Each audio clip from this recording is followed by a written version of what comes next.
Ideally, is supposed to be an engine for economic growth. However, like many other countries on the African continent, Ghana does not have enough jobs for the young people or for its young people.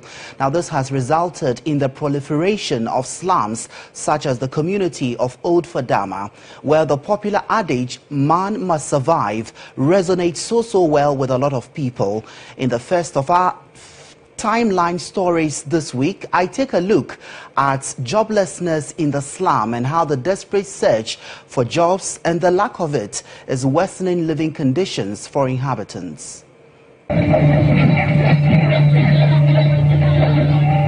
It is not your typical cinema, but this is their own, and the enthusiasm with which they patronize it is almost tangible. And even with fashion, there is always a one-stop shopping center, or call it the bend-down boutiques. A dining hall for breakfast means nothing as long as the porridge seller can make the spicy Hausa cocoa portable in plastic bags. Talking about cholera alert or overpowering stench, well, they don't care. It is a tough life that knows no formality. Everything is simply helter-skelter. Even though I have not frowned, neither have I held my nose, but I'm holding my breath somehow. This is because I am standing right in the middle of Old Fadama, a slum that is popular for having the largest e-waste site in West Africa, and of course for a host of other antisocial activities.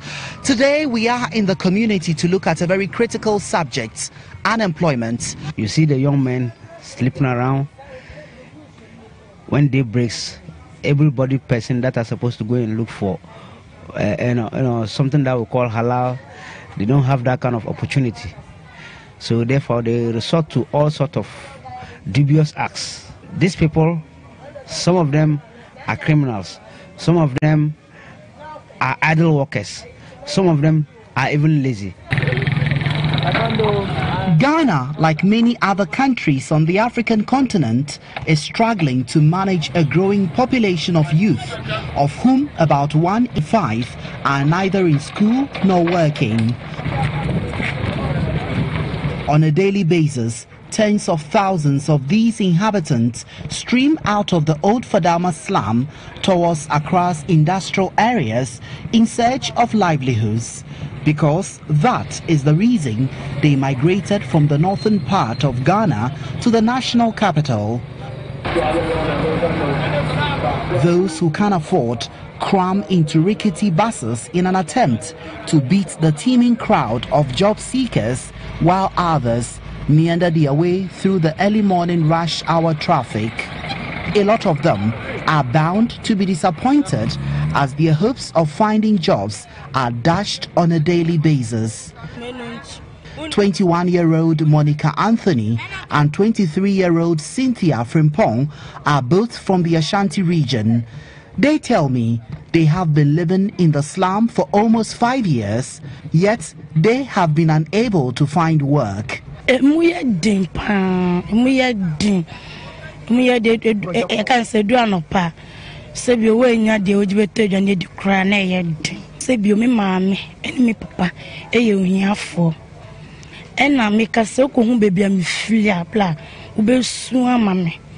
It's me back class, me page, maybe na month, my son in my miska with me. I show me uncle to or muko school, my so tifaku, or near maybe. I came to Accra for hustle, but when I get here, life is not easy. It's very hard. Even sometimes when I wake up, it's very hard for me to find money to buy food. So why haven't you looked for a job? Why? No matter. Until bet my children, bet my enemy Sakraman, no swatch, or banana man kakra. Mokono mobile, more problems be and then Obiba, ye, Obiba, ye.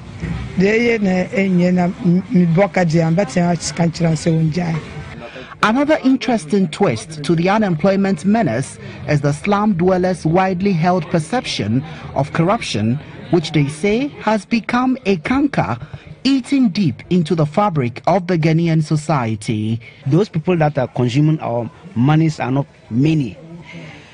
Anybody at all will tell you that, Massa, we are trying to shape the economy. And when they come, they will not look at the masses. They will not look at what is happening. They rather look at their pockets.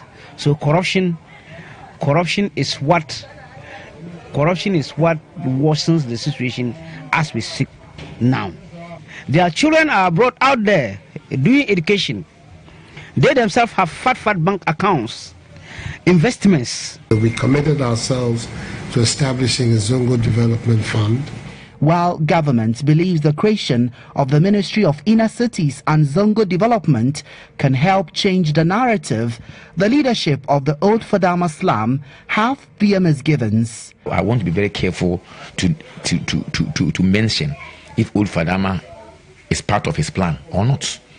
Because if you really, Old Fadama is the biggest slum in Accra, and he can never do Medina, where he's an MP, and leave Old Fadama. That will not work. Are you saying the minister was never here? As a secretary to the community for God knows 10 years and over, I have not had any letter, I have not had any formal information inviting anybody here. In a country where 48% of its youth is unemployed, some have described the unemployment situation as a ticking time bomb that could have serious social consequences and also lead to civil unrest. Redwan Karim Dini Osman, GH1 News, Old Fadama, Accra. All right, and let's do some more stories. And when you hear heartwarming stories about couples overcoming major odds to conceive, infertility is usually the culprit. Now, in the case of police officer Rebecca Adamino, she won the victory over infertility when at age 42, she gave birth to quadruplets after many years of struggling to conceive. My colleague Nabil Ahmed Rufai has more in the following report. I took loan before I gave birth, and our system, when you took anything, you have to finish that one before you come for the new one. If you don't finish and you apply, they will not give you because we are mimi. Meet Rebecca Adamino, mother of quadruplets. Until the birth of these children, she was one of the thousands of women battling infertility. She was shamed and called barren after her first marriage lasted 8 years with no childbirth. For 15 years, she kept jumping from one herbalist to the other in search of a solution. Hey, come. Rebecca tells me after 8 years of still struggling to conceive in her second marriage with a driver, she found out after some months of missing her period that she was finally pregnant. Pregnant at age 42. Her bundle of joy was beyond comprehension. An ultrasound scan then revealed that she was not having just one baby in her womb, but 4. Many see childbirth as a blessing from God. In Becky's case, she was blessed beyond measure when 3 years ago she gave birth to a quadruplet. Taking care of these kids is becoming a major challenge for her. The thought of carrying 4 babies in her womb scared her, but she was hopeful things will go well. 3 years after giving birth to the quadruplets, Rebecca says life has not been easy. Their school fees, their feeding fee, their transportation, what they will eat money, and the snack. I provide all. So now, to be frank, I'm in hardship. It's only God. Master, at times, even I will not have queens with me, but as a woman, you have to go around and find something for your children to eat. So by His grace, every day they eat, but it's not easy. How I want to cater for them, no, I don't get that opportunity because I don't have enough money. Yeah, brepa.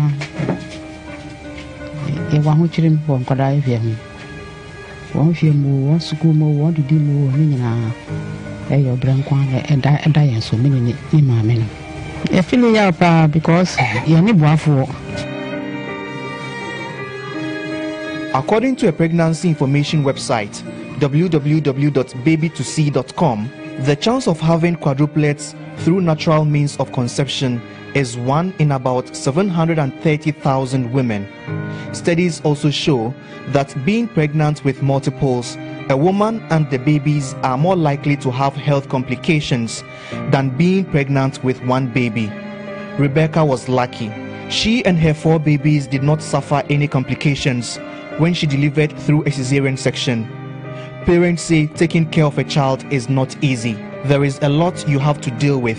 I had a feel of this when Rebecca's quadruplets kept disturbing her and interrupting our interview.